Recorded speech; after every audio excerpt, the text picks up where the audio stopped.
That's Pee Pee. Hey, Pee Pee. It's almost like she knows there's a camera on and she comes closer as soon as I hit the record.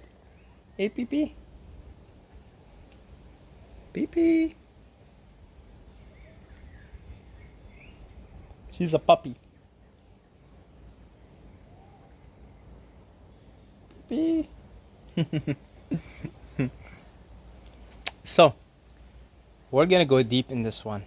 We're going to peel the layers of the onion, layer by layer, and try to get to something profound. So, besides Pee Pee, what is my favorite part about being here, about being in Thailand, living abroad, in a beautiful place? Is it the fruits? Is it the weather? Is it the nature? Is it the beach? What is it? That question is very easy to answer for me. And it's right here, right now, on this hammock. This is my favorite part about being here, and I spend a great deal of my day here on the hammock, considerable amount of time, hanging out, listening to the sounds of the birds, uh, soaking in the dance of the leaves and the wind, especially at night. Music, podcasts, meditation, all kinds of activities. Just hang out here on the hammock. It's right by where I live. It's right by the little hut, right? The what is it called? The rabbit hole. The something rabbit hole. I forget. But it's a. I mean, I showed you guys. It's a bed, a bathroom, and a cute little chair and table, and it's beautiful. I love it. I love the rabbit hole. And the rabbit hole, the hammock here, is part of the rabbit hole, has been my favorite part. Of course, Pee Pee as well. I mean, she's a troubled soul. She has been traumatized. She's dealing with PTSD. I think when she came here, she was being chased by male dogs, and then Valerie took her in. So she's puppy, really scared of everything. She was scared to death from me in the beginning, but now she's taken on to me, and she likes to come hang out here a lot. So, why is this my favorite part? Like, you're living in this paradise, in this heaven of an island. It really is heavenly. It should be pretty obvious to you that it is heavenly. Like, I mean, look behind me. That's where I live. And so I'm basically coming all the way from Canada, all the way here to chill here on my hammock. Really? Really, Saeed? Is that it? All the way, you make the trip that took you like what, 40 hours to get here. There was delays and took you like a week to recover, and you've been talking about it for so long, and then really, you're hanging out on your hammock is your favorite part. Come on, Saeed. Why don't you go explore? Why don't you go and show us the island, and why don't you go and do. I didn't come here to do. I came here to be. That's the truth. The truth is I came here to be, not to do. Not to do. I never set out coming here looking for happiness, or looking for chasing some mirage. I came here to be. And so I knew, in order for me to be, she's a puppy. She's chewing on everything. Everything she can get her teeth on. So I came here to be. And that was the original plan. That is still the plan. That will always be the plan. Is to be. And I'm pretty happy just being. I really am. I don't have the urge. I mean, I went outside today. I went on the bike, explored for a few hours, right? But I'm not in a rush. I don't have the urge to be Christopher Columbus here, exploring and do this and that. Just I go bit by bit, whenever today I had the urge to get on the bike and go and explore a little bit and stuff. But I, uh, it sort of dawned upon me last year when I took a course on Buddhism and Hinduism, and really delved deep into these both of these teachings, Sanatana Dharma, which I am getting into again. No surprise. This is a Buddhist country. There's a lot of monasteries. And next month, if I stay in the island or if I go to Chiang Mai or Pai or whatever, I'm going to make sure I'm around monasteries. I'm going to make sure that there's a monastery right beside where I live. Because I'm getting into that stuff again. I'm getting into Sanatana Dharma. I'm getting into the Dharma, really, the Dharma. And because, you know, what the Dharma points out in its different various manifestations, whether it's in its Hindu manifestation, Buddhist manifestation, and even within Buddhism and Hinduism and Sikhism and Jainism, there are even sects and different manifestations. But what the message is that you are a being seeking liberation from the bonds of samsara.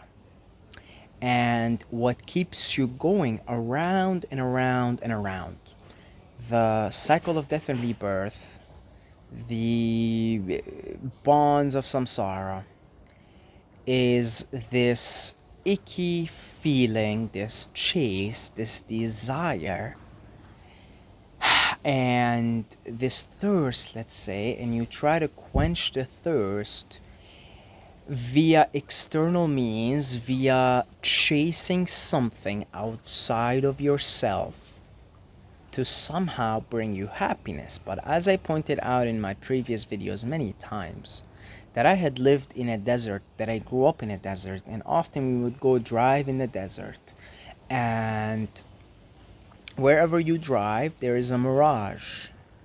And as a kid, I always kept an eye on the mirage, saying maybe one day there will be a well. Maybe one day this mirage will actually magically turn into a well and we arrive at an oasis.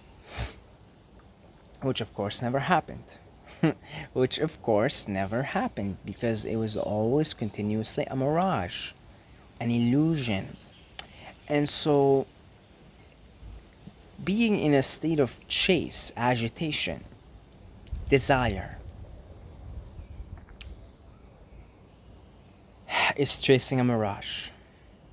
And I see it around me all the time, because if there is a mirage you're going to chase, make sure you come here to an island, somewhere in an island, because it's pretty lucrative and there's a lot of different mirages you can chase. I know some people, their form of mirage is they're always chasing fruit. You got these fruitarians, and there's quite a bit of them here on the island. And all they do all day long, not that there's anything wrong with it, again, like, I just see it as play. Like, it's just God playing in that particular form, and eventually we'll realize that it isn't going to bring you happiness. But all they do all day long, from from sunrise to sunset, they chase fruits. Like, they'll go around from one stand to one stand looking for the best fruit. That's their game. Fair enough. That's like a same thing with somebody like an athlete who wakes up at 5 a.m.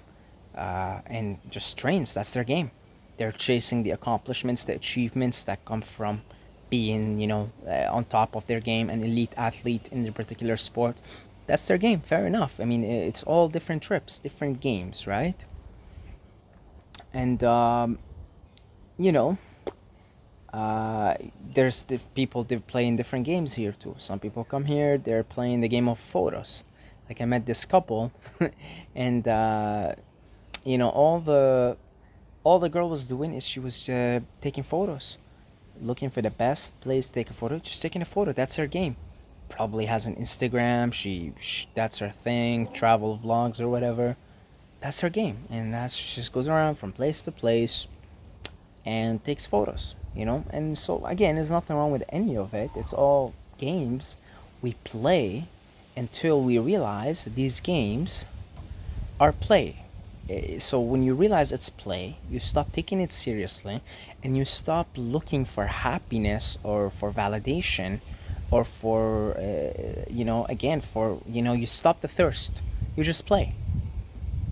I'm sure there are athletes out there who get up and just play their sport. They don't really care about the accomplishments. They just don't really care about any of it.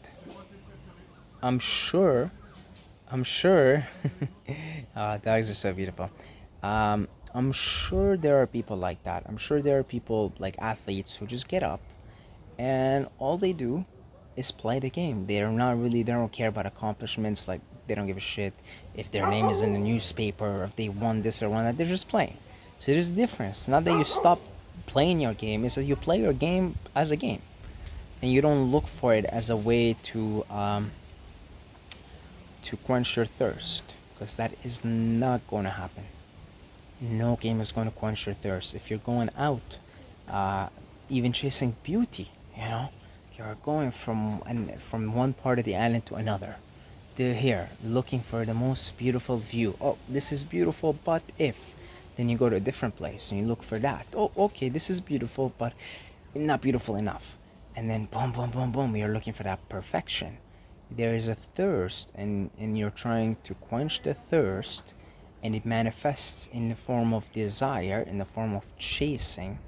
And again, everybody's sort of on a different trip, chasing a different thing, right? Some people, I'll probably meet a lot of people here because now I'm traveling and whatnot. They're going out from one country to one country, from one place to one place, just looking for something. But then there are other people who probably, again, because it doesn't really matter what the action is, it's the sentiment, that I'm sure they're just traveling because they're traveling, because they're just following their heart, because it is what it is, not because they're gonna be happy. Because I watched a video on exploring alternatives, a very cool channel, and this woman been traveling for 5 years, and she's a nomad. She's been traveling for 5 years with just 3 backpacks. She just carries them. So she's a minimalist and a traveler, and she wrote a book called "Traveling Will Make You Happy." She's still traveling, but she's come to the point where she realizes, in not so many words, that this is just her karma, that it's her thing to travel. She's not doing it to be happier. She even wrote a book on it called, Traveling, or something like "Traveling Will Make You Happy," and I concur. I'm telling you right now, it won't make you happy. So don't set out from your home country thinking that happiness is on the other side. When I came here, I know all this. I know it. I simply was searching, looking, desiring, if you will. Desire is again, all desire is like a river that eventually goes into the ocean. If you follow your desire long enough, you'll go to the ocean, which is the pure light, which is your true nature. So desire itself, if you keep following it. So I had the desire to leave, to be here. I kept following the desire. I came here, and being here on the hammock is the best part of it. And so I'm, the being and not the doing, as it turns out, as I knew that I was coming here for, is where the contentment and the happiness lie. And think of the external environment. All of this is an external environment: the hammock, the trees, the winds blowing, and the quietness of it, the dogs. It's all external. And I was simply looking, I was desiring, chasing, searching for an external environment which quiets me down enough so that I could lay down here on the hammock, sit down, whatever, close my eyes or open my eyes, and just be, and find that place inside of me that is eternally content, eternally happy, eternally joyful. And that's it. That's it. So you use your external environment. You know, all the external environment does, it reminds you of the internal environment. So if you pick a quiet, harmonious, full of harmony, harmonious. So nature is harmonious by its nature. The purer the nature is, the more harmonious it is. Okay, so by having a harmonious external environment, that you're using it. It's a form of tantra in many ways. Tantra is using the external to go beyond the external into the internal. So you're using something external. You never hear of a yogi going to New York City to find God. It's possible, but and you never hear of it. Rarely, seldom, because it's sort of a disharmonious environment. So you see, all yogis and monks, monasteries are all built, somewhere, usually either on the outskirts of this city or, away from the noise, away from the disharmony, on a hill, usually, on a height, usually, right? And so you pick, you be conscious with your external environment, because all ultimately, you're gonna have to just stay still and go within. Ultimately. And if you're constantly in an agitated state of chasing anything, be anything, chasing anything. Again, fruits all day, sunrise to sunset, accomplishments in the form of job promotions or accomplishments in sports, whatever it is. As long as you're in a state of agitation, chasing something in this world, in the illusion, in Maya, as Buddha pointed out, that is, what's the word I'm looking for here? Was on the tip of my tongue too.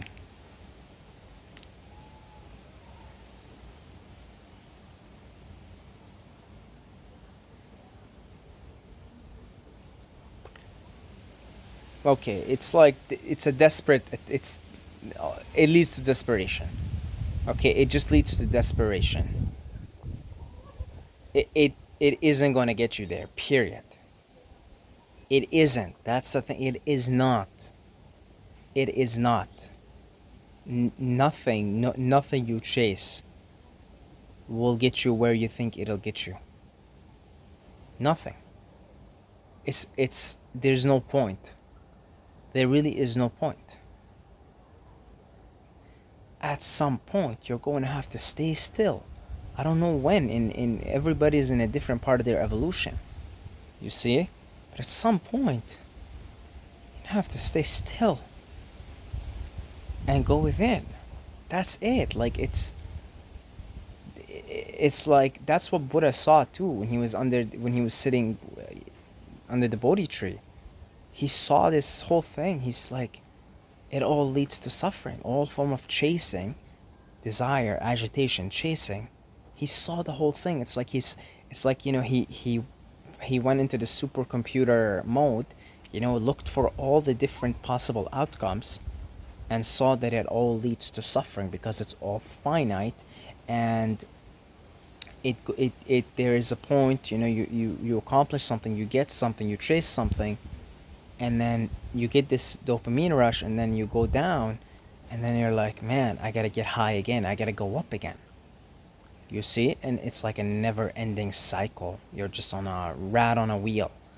Just going from, one desire to the next, from one state of agitation to another state of agitation, or a state of agitation, you fulfill the desire, and then pretty quickly you get back into the state of agitation. A very simple example is like, you eat a piece of chocolate, you want something sweet, and you fulfill it, and then 5 minutes later, you want something salty.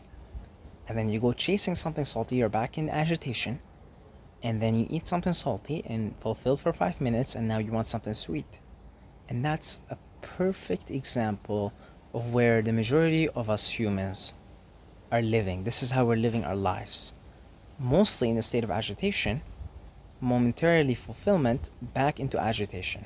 So the default mode of a human operating becomes a state of agitation. with periods of fulfillment, very short, finite periods of fulfillment. You see? And when I came here, when I set out here, I knew that I am going to be, I needed somewhere quiet because I'm going to be mostly hanging out. And that's what I'm doing right now. And as a result, I'm getting back into yoga. When I say yoga, I'm not talking about hatha yoga, although that's part of it. I'm talking about yoga. I'm talking about union. I'm talking about Ashtanga yoga, the 8 limbs. That's based on of Patanjali's yoga. It's a brilliant system for getting you to experience higher states of consciousness naturally and all the time. And I'm currently undertaking, and I'll make a video on Ashtanga yoga.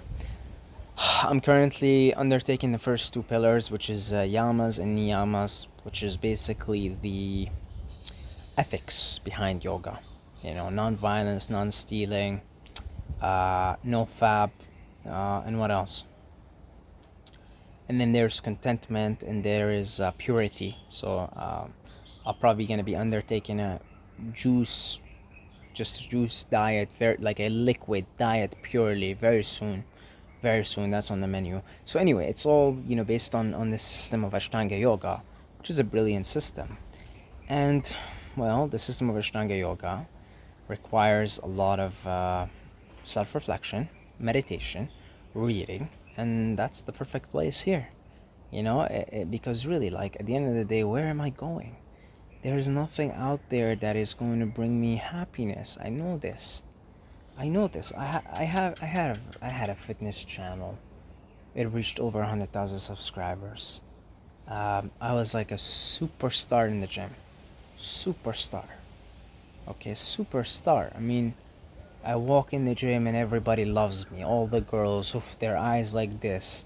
And it's like I was a superstar. I've seen it all.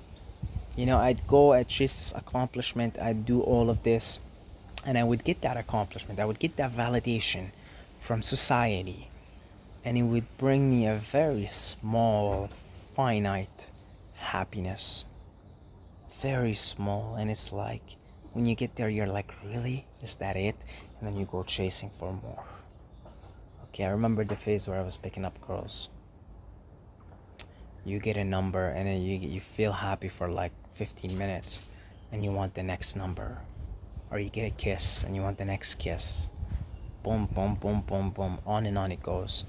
Very finite, and it just leaves you thirsty. It leaves you thirstier. More thirsty for something external. And the chase never ends. Never ends until one day you're smart enough, or you've had enough. Not even smart enough. You just come to a place of desperation. You're totally desperate. You're like, what? What is this? Am I gonna keep doing? Am I gonna keep accomplishing? Am I gonna keep chasing? And here, at that desperate place, is when you're ready to go through the eye of the needle. That's when you're ready to finally go within. And a place like this is very, very good to go within. If you're gonna set out and come to a place like this to go within, it's very good. The environment supports it. You can easily find somewhere where you could do your yogic thing, if that's what you're into, and even the culture itself. Many monasteries around, and the ethics of the culture supports it.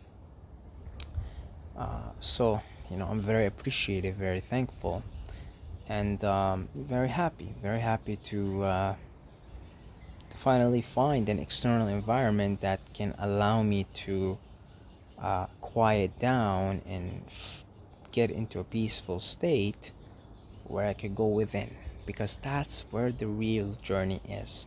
The real journey is going inwards. And Ram Dass, who I've been listening to his podcast again, every time I start to listen to Ram Dass, I just get straight in life. I don't know what it is. Anyway, he describes what I had just put in a few sentences or a few paragraphs. He says it's like if you're in a train station You go to a train station, and then you want to catch a train, but you gotta go downstairs, right? So you go downstairs, and you see a sign, and the sign says no exit, or whatever, no train. Go back the other way. Just go back the other way, and just go back, right? And you go back, you go upstairs, and there's a bunch of people coming down. Okay? Now you have seen the sign. It says turn back the other way. You see? Now you tell the other people that are coming down, you say, hey, look, there's a sign, folks, there. It says no way out, no trains, go back the other way. Now, they're not going to believe you. Most of them are not going to believe you. And they're going to keep going until they themselves see the sign and turn back the other way. And that's the sign. The sign is you chase and chase. That's the desire. That's the state of agitation.